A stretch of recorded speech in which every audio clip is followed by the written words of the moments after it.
Okay, here we are today with Nassim Haramein. He's a scientist and he's done wonderful discoveries and contribution for humanity.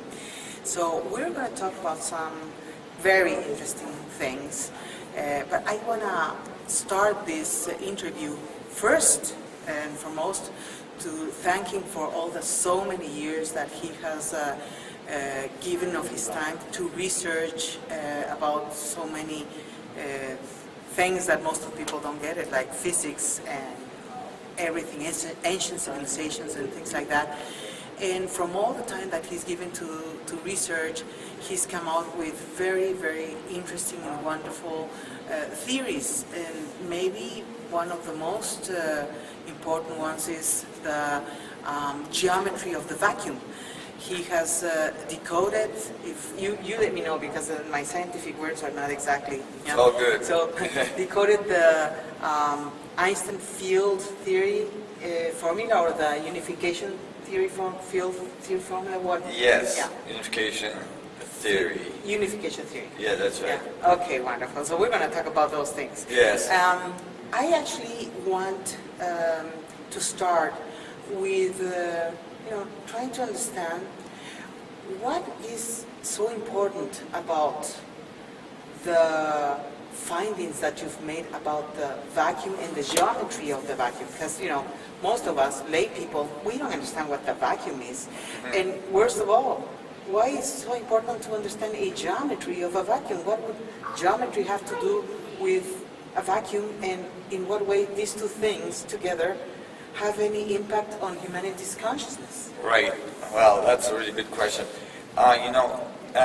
In physics, and certainly in quantum theory, when we looked at the space, when we looked at the vacuum inside the atom, and you could think of it as the space-time structure inside the atom, we found that it was actually fluctuating with almost an infinite amount of energy. That is, the vacuum at the quantum level is not empty at all, it's full. And as well, on the larger scale, on the cosmological level, when we looked at the vacuum of space, we found as well that that wasn't empty, that there's a force in there that's accelerating and expanding our universe. And so it's inaccurate to think of the vacuum as empty, although, the word vacuum kind of misleads us to think that it's nothing, right? Actually, it turns out that the energy in the vacuum is extremely dense. It's renormalized at 10 to the 93 grams per centimeter cube, but actually the equation says that it's infinitely dense. And so when I discovered this, it became apparent to me that maybe the vacuum, the structure of space, is what produced matter. Instead of matter defining space, space defines matter.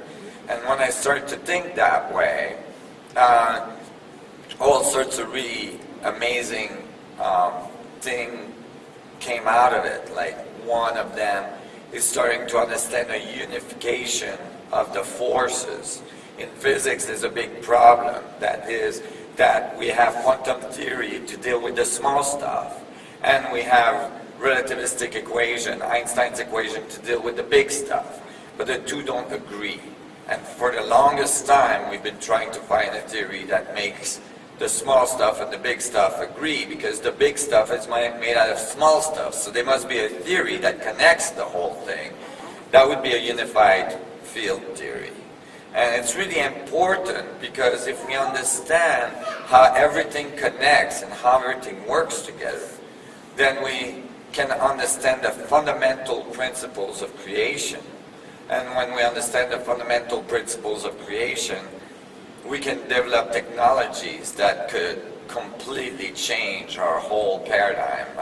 I'm talking about like technology that brings us to the stars, to in our solar system, all the galaxy, even maybe multiple universes. So what is this unification theory about? I mean, what is the unification part of the theory? Okay, well, without getting into too much details, when I start to look at the material world as a function of this energy that's in the space, you can imagine that if this energy in the space is infinite, and since there's a lot of space in the atom is 99.9999999% space. So that means the material world everywhere around us is actually mostly space. Then there must be infinite amount of energy in the atom, or infinite amount of mass, or at least a very large amount, right? And because of the vacuum energy, the fluctuation of the vacuum.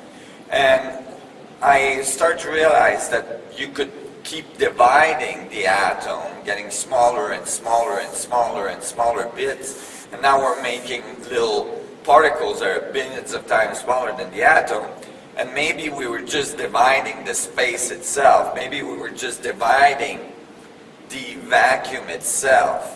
That is, that the atom is just a function, it's a little oscillation of the vacuum itself. Like a vortex in a pool, where the water in the pool is the vacuum energy, and the little vortex is what we see as an atom, not knowing that it's actually made of the space itself. And when I started to think that way, the result was that the atoms start to look more and more like a singularity, like a black hole, like a point of infinite density, because it's infinitely divisible. And so I started to treat the atom as a mini black hole. And I wrote the math to describe that, a mini black hole that's exchanging energy with the space, with the vacuum, and the vacuum feeding back energy into it, so that you'd have a radiative side, the electromagnetic field, and a contractive side, the gravitational field. And when I started doing that, when I treated the atom as a mini black hole, with Einstein's equation, the numbers came out right, meaning I was getting the right interaction time, the right decay, the right magnetic moment, and so on. And in the paper I'm just about to release, I solve more of these equations and show that you can get the exact right mass for the proton, for a black hole proton, where the black hole mass is inside the proton, but on the outside we measure a different mass because we're on the outside of the black hole. So we measure a much smaller mass, and so on.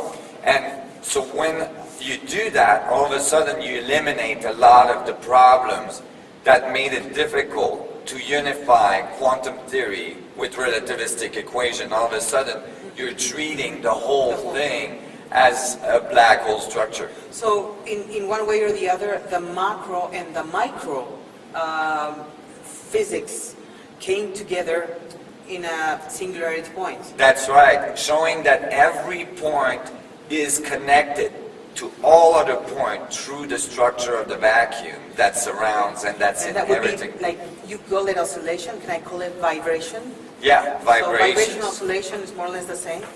That's right. So they are connected through vibrations, that we are all connected through vibrations. Mm-hmm. That's Okay, right. so if we are made out of atoms, everything in the world, you know, Mhm. all the material world that we call it material world, and human beings, we are made out of atoms. Then, if we are all black holes, then are we also a vacuum? Each person is a vacuum? That's right. You're made out of 99.9999999% vacuum. Well, maybe I'm a little more than yours.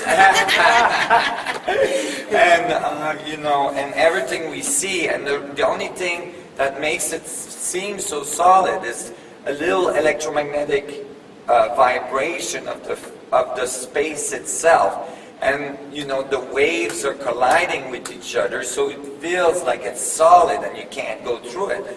But it's actually space vibration. So eventually, somebody who dominates the energy can actually go through. Oh yeah, actually, if you could match the phase of oscillation of your hand to the face of oscillation of this, you could put your hand right through it, absolutely. And how would a person do that? Like, what does a person Well, need to do? Because most likely we can do it more than the table do. to us, Uh-huh. yes.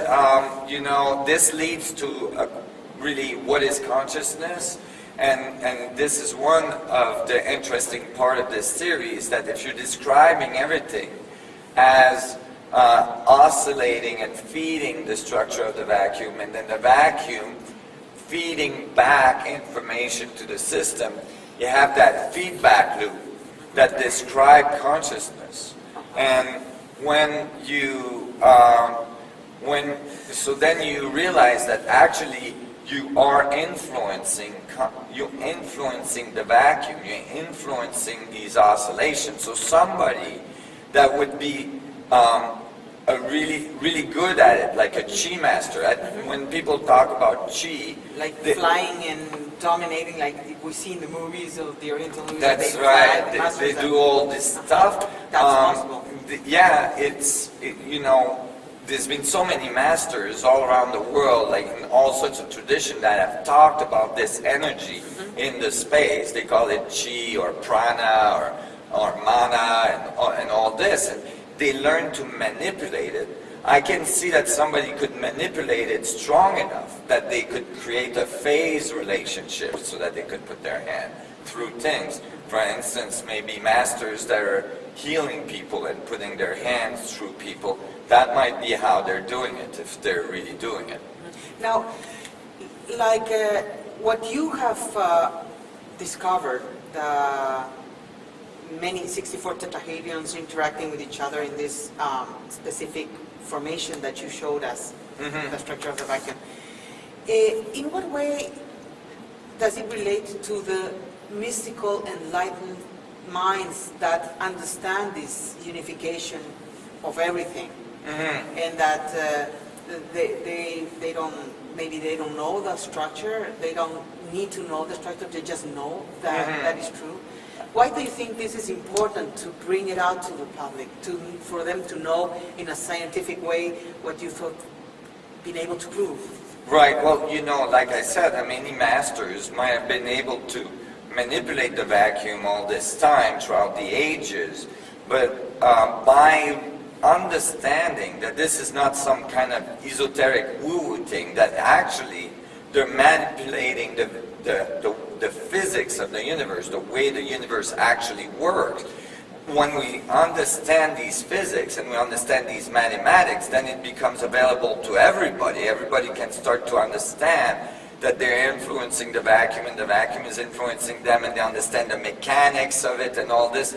And our whole scientific community can understand how all this works. And then technologies can be developed to tap into the vacuum, to interact with the vacuum, to create gravitational field, to, you know, so not just a master in some cave somewhere can levitate, but you can levitate a whole spaceship, or you can, you know, all the things that you would think of as a very advanced civilization becomes possible. This seems to be still quite far away from us, like levitating anybody, levitating, or even free energy. It's like, if you're talking about the vacuum and infinite energy for anybody to use, how far away do you see that we are entering into these new technologies, and how prepared is humanity to realize that we can actually go much further than what we've done and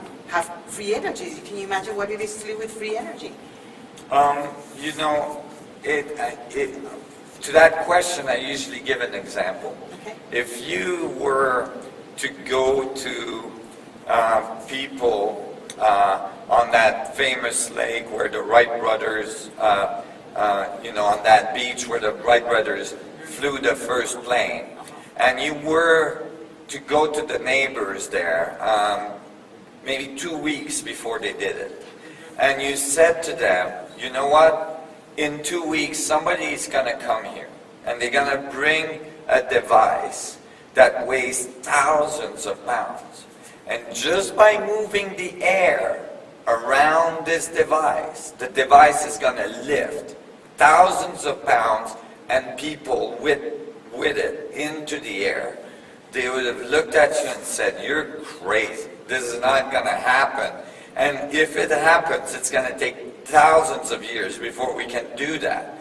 And actually, that was the belief of most of the scientific community at the time. Actually, all of it.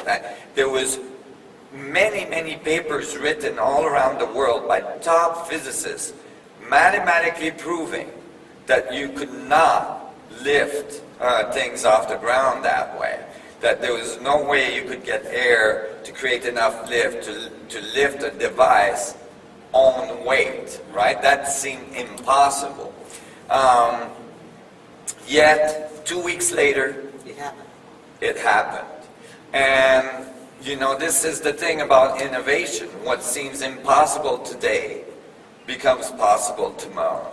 And what I think, if I look at our society, if I look at where we're at, if I look at our science and our physics and all this, I would say to you that not only are we extremely close to these new developments, some of them have already been done, meaning inventors all around the world have reported being able to extract or tap some of the energy in the vacuum for a fairly long time, and